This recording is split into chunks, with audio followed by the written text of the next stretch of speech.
Hi guys, Andy here. I'd like to start off by thanking Clove.co.uk for lending me the Galaxy S6 used in this test. I'm putting it up against the Nexus 5. Now, that's probably not the big showdown that everyone is looking to see. They'd much rather see it against the HTC One. But unfortunately, the Nexus 5 is all I have really available at the moment. Not even my Nexus 6. I've cracked the screen. That's had to go back to be repaired.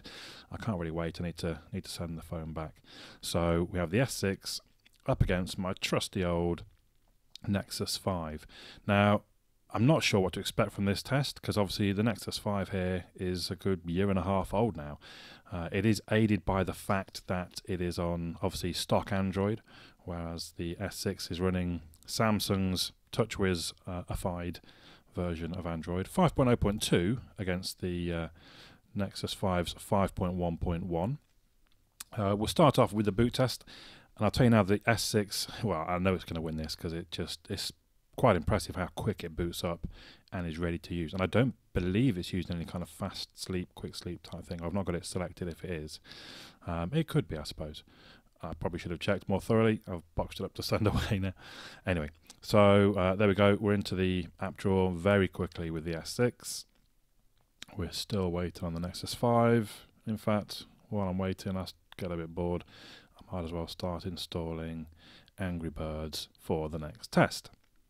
Now I know boot time is not a massive indicator of performance, but I like to throw it in there anyway. As you can see, actually the Nexus 5 has now loaded and we can get to the app drawer. So we'll move on by the power of editing. Angry Birds will be installed. We'll move on to the Angry Birds opening test. Again, not a massively scientific, because I know people are going to say, well, who cares if one app opens a split second before the other. It's just a bit of a test to see. I mean, this is kind of real-world operation rather than benchmarks. And surprisingly, actually, the S6 started off quicker, and then the Nexus 5 snuck through in the end. So as usual, I do three. We have a best of three. I think I get it pretty much tapped at the same time. The S6 is in the lead still, and then the Nexus 5 sneaks in before the S6, which is quite interesting. We'll do it just once more to make sure this a thorough. I mean, it's 2-0 up with one to go. It can't lose the Nexus 5, I suppose, but there you go once again. So the Nexus 5 actually wins all three of those. So a real-world test. The Nexus 5 opens the app quicker. We're now moving to the benchmarking, so Geekbench 3. We're going to kick them both off. You can see there, sort of, I don't quite know, I've talked about this in my review video, and somebody might be able to explain this, but the S5, you might have seen it showed it was an octa-core 1.5 gigahertz, but I think it has, sorry, a quad-core. I think it has two quad-cores, a 2.1 and a 1.5, and it swaps back and forth, perhaps decides which core is best to use, given the stress being put on the CPUs at that point. But I'm not entirely. I did do a bit of Googling, couldn't find any clear definitions. I'm sure someone in the comments below will be able to tell me. Now, I usually spin on through this, but actually I've waffled enough that we're almost at the end of the S5's results. You can generally tell how well one's going to do by how quick it moves through this test. And 4,989, that's huge. Nearly broke the 5,000 mark. That would have been quite something. So, and there you go, the Nexus 5 finish, and that gives you an example. Now, the Nexus 5 is no slouch, even though it's a year and a half old. 2,914, you can see there, Android 5.1.1. But the S6 just, I mean, trampled all over the Nexus 5. So if it scores that much higher, why was it not opening Angry Birds quicker? That'd be my question. It'll be interesting when we get to the browser test to see what happens. Now, here we are in the GPS toolbox. Or status and toolbox, sorry. I'm going to reset both GPS states, or a GPS state, and then come out of the app as quick as I can. So you can see there, both of them say internal GPS state reset. Then I open up, and you'll see the S6 is almost instant.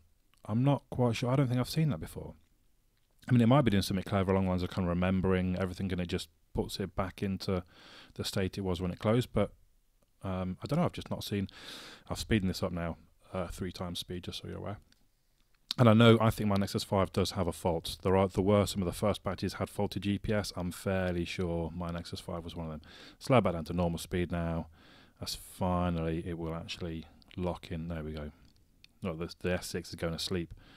It's waited so long. So it's not actually, as comparisons, pretty useless, but just seeing how quick the S6 locked in was amazing. We're going to move on to the speakers next. So I'm going to be relatively quiet so you can hear. They're both just mono speakers or single speakers from the base of the device.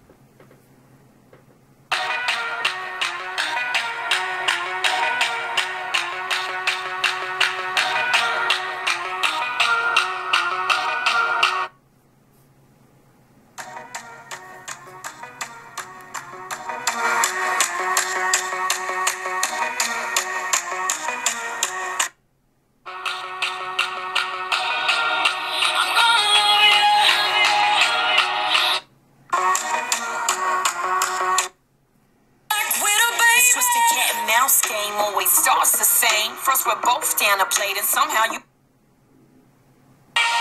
like widow baby. Twisted cat and mouse game always starts the same. First we're both down a plate and somehow you go astray. We went from nothing to something, like in a loving. I think it's quite clear. It was clear to me. I don't know how it sounds on the video. The S6 much louder, much louder.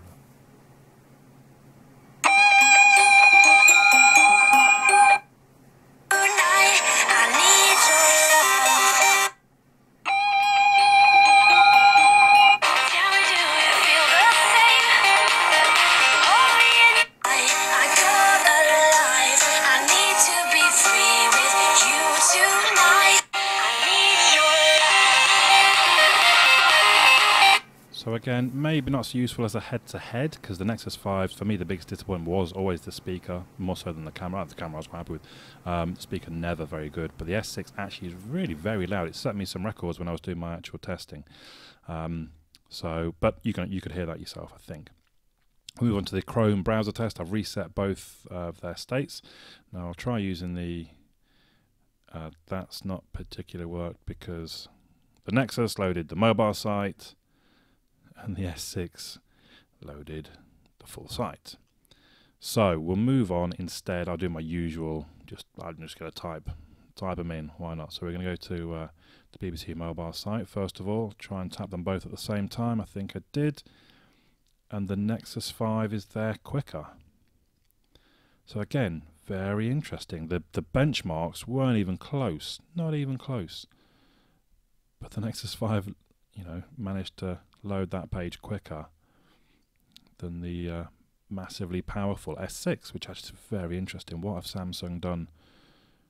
And there we go again. Now I'm fairly sure I was tapping at the same time, and of course we're talking like milliseconds, so it's not a massive deal. You're not going to be using the S6 thinking, God, why is this thing so slow?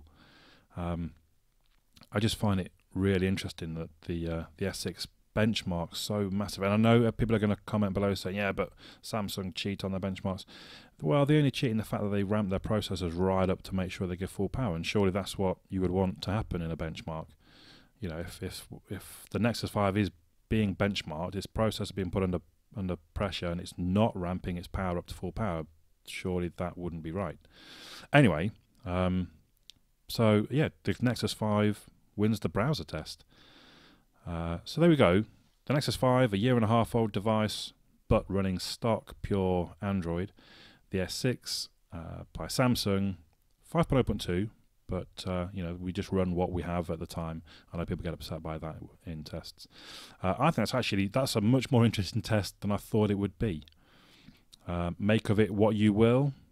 I think I would still rather have the S6, but the Nexus 5, even with its age, really quite an impressive device. Let me know your thoughts in the comments below. My name's Andy. I'll catch you all again soon.